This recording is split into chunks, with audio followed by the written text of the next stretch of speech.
Hi అండి, ఎలా ఉన్నారు? ఈరోజు మీకు మెంతికూర పప్పు ఎలా తయారు చేయాలో చూపిస్తాను. మెంతికూర పప్పు అసలు తింటారా అన్న ఫీల్లో ఉండే వాళ్ళు కూడా నేను చెప్పినట్టు చేసుకుంటే చాలా బాగా తింటారండి. అడిగి అడిగి మరీ తింటారు, అంత బాగుంటుంది. ఎలా తయారు చేయాలి అనేది ఈ వీడియోలో చూపిస్తాను. మెంతికూర పప్పు అన్నంలో అయినా చపాతీలోకైనా చాలా బాగుంటుందండి.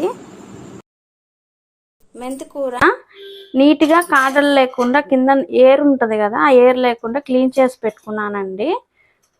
ఇలాగే కాకుండా కొంచెం ఆకులు కూడా వచ్చి ఉంటాయి, అవైతే కొంచెం తక్కువ మెంతికూర తీసుకోండి, ఎందుకంటే కొంచెం చేదనేది వస్తుంది ఆకులు వచ్చే కొద్దీ. ఇదంటే చిన్న మెంతికూర అనమాట, అందుకని నేను కొంచెం ఎక్కువ తీసుకున్నాను. 3 కట్టలు మెంతికూరకి పెసరపప్పు తీసుకోండి, కందిపప్పు వేయొద్దు. మెంతికూర పప్పులో పెసరపప్పు లైట్గా ఫ్రై చేసి డ్రై ఫ్రై ఇలా క్లీన్ చేసి పెట్టుకోండి. 200 గ్రాములు పప్పు తీసుకున్నాను. కుక్కర్లోకి కడిగి పెట్టుకున్న పెసరపప్పు వేసేసుకున్నాం. అందులో 1 చెంబు నీళ్లు పోసుకోవాలండి. మెంతికూర కూడా వేసేసుకుందాం. చెప్పాను కదా 3 కట్టలు మెంతికూర అన్నమాట ఇది. దాంట్లోనే పచ్చిమిర్చి, టమోటా, ఎర్రగడ్డ, చింతపండు కూడా వేసేసుకోవాలి. అందులో పసుపు కూడా వేసేసుకున్నాం.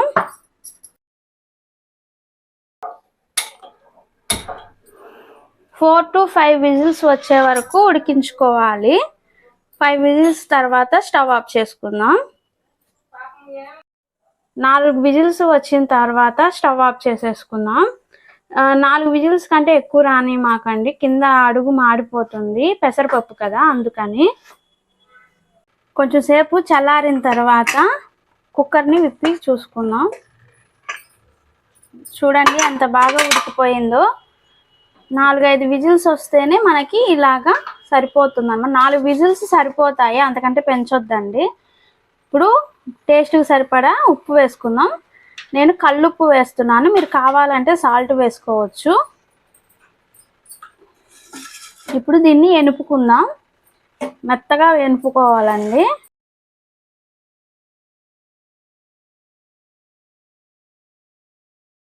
ఇలాగా మెత్తగా ఎనుపుకొని తిరగమాత పెట్టుకుందాం. ప్యాన్ పెట్టుకొని స్టవ్ ఆన్ చేసుకుందాం. దీంట్లో 1 స్పూన్ ఆయిల్ వేసుకుందాం. ఆయిల్ హీట్ అయిన తర్వాత పోపు దినుసులు వేసుకుందాం. 1 ఎండుమిర్చి, కొంచెం జీలకర్ర, ఆవాలు, అవన్నీ పోపు దినుసులు వేసేసుకోవాలి. ఆవాలు చిటపట అనేంత వరకు ఉండాలండి.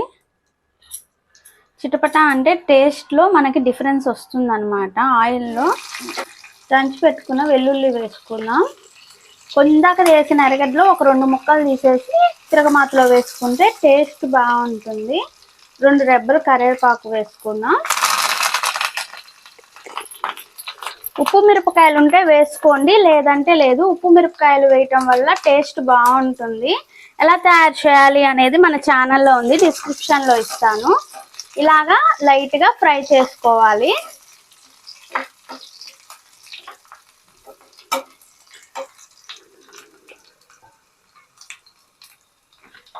సో ఇప్పుడు కొంచెం కారం వేసుకున్నామండి. మీకు కారం సరిపోయింది అనుకుంటే వేయక్కర్లేదు, కారం సరిపోలేదు అనుకుంటే 1 టీ స్పూను కారం అనేది వేస్తే, అదే 1/2 టీ స్పూన్ కారం వేసుకుంటే టేస్ట్ అనేది బాగుంటుంది అనమాట. చూడండి 1/2 టీ స్పూన్ వేస్తున్నాను. ఇప్పుడు అలాగా వేసేసుకుందాం పప్పులో.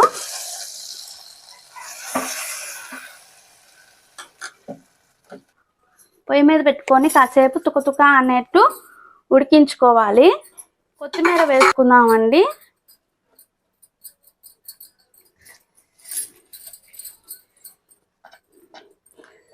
లాస్ట్లో 1 కరివేపాకు వేస్తే మనకి ఫ్లేవర్ అనేది మారుతుంది, స్మెల్లో డిఫరెన్స్ వస్తుంది అనమాట. ఇప్పుడు వేస్తున్నాను. ఇప్పుడు తుకతుక అనేలాగా మనము ఉడికించుకోవాలి, ఎందుకంటే కొంచెం సేపు బాగుంటుంది అనమాట. అంటే ఈవినింగ్ వరకు ఎటువంటి స్మెల్ రాకుండా అలా ఉంటుంది మనం ఇలా ఉడికించుకుంటే. నైట్ అయినా కానీ